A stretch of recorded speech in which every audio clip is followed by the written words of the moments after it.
حضور غوث اعظم شیخ عبد القادر جیلانی محبوب سبحانی پڑھ لکھ گئے۔ جب پڑھ لکھ گئے نا تو آپ واضح و نصیحت نہیں کرتے تھے لوگوں کو، علم حاصل کر لیا لیکن لوگوں کو واضح و نصیحت نہیں کرتے تھے۔ تو آپ یہ سمجھتے تھے کہ یہ جو لوگ ہیں نا یہ فصیح و بلیغ ہیں، یہ عربی و نسل ہیں، یہ پڑھے لکھے ہیں، ان کو واضح و نصیحت کیا کرنی ہے۔ تو شیخ عبد القادر جیلانی محبوب سبحانی قندیل نورانی رحم اللہ تعالی آرام کر رہے تھے، سوئے ہوئے تھے، مقدر جاگا۔ مقدر جب جاگا نا تو خواب میں آمنہ کا لال حضور سرور کائنات صلی اللہ تعالی علیہ وآلہ وسلم کی ذات جلوہ گر ہوتی ہے۔ حضور علیہ السلام نے فرمایا کہ واضح و نصیحت کیا کر۔ حضور غوث اعظم رضی اللہ تعالیٰ عنہ عرض کرتے ہیں یا رسول اللہ یہ لوگ عربی زبان ہیں، یہ عربی ہیں، میں عجمی ہوں، میں ان کو واضح و نصیحت کیسے کروں؟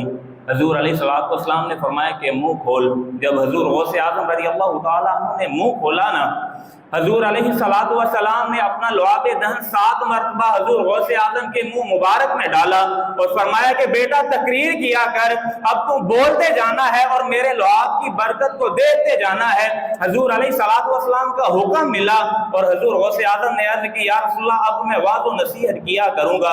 ابھی اگلے دن جب سوئے، شام ہوئی تو رات کو جب سوئے نا تو خواب میں مولا کائنات حضرت علی مرتضیٰ شیر خدا رضی اللہ تعالی عنہ جلوہ گر ہوئے اور فرمایا کہ بیٹا تو تم میرا بھی ہے، تقریر کیا کر، واضح و نصیحت کیا کر۔ حضور غوث اعظم رضی اللہ تعالی عنہ نے عرض کی کہ یہ لوگ جو ہیں یہ عربی ہیں، میں عجمی ہوں، ان کو واضح و نصیحت کیسے کروں؟ حضرت علی رضی اللہ تعالی عنہ نے فرمایا بیٹا اپنا منہ کھول۔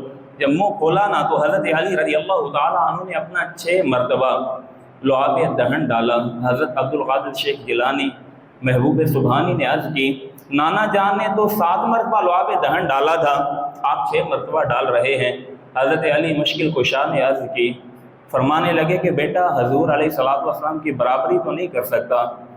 حضور علیہ السلام نے 7 مرتبہ لعاب دہن ڈالا تھا، اب 6 مرتبہ میں ڈال رہا ہوں۔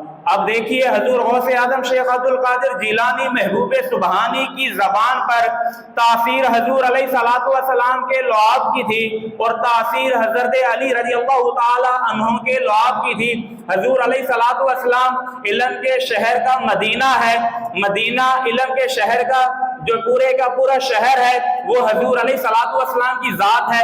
اب اس کے لعاب دہن کا اثر غوث اعظم کی زبان پر اور علی مرتضیٰ شیر خدا علم کے شہر کا دروازہ ہے، اب اس کے لعاب دہن کا اثر حضرت غوث اعظم شیخ عبد القادر جیلانی کی زبان پر، اب دونوں کا اثر حضرت شیخ عبد القادر جیلانی کی زبان میں تاثیر بن کے ابھرا۔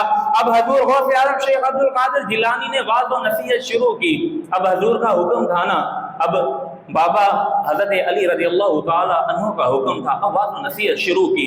جب واضح و نصیحت شروع کی نا، ایک چھوٹی سی مسجد میں واضح و نصیحت شروع کی۔ اب زبان پہ تاثیر تھی۔ علامہ اقبال علیہ رحمہ فرماتے ہیں کہ جو بات دل سے نکلتی ہے اثر رکھتی ہے، پر نہیں لیکن قوت پرواز رکھتی ہے۔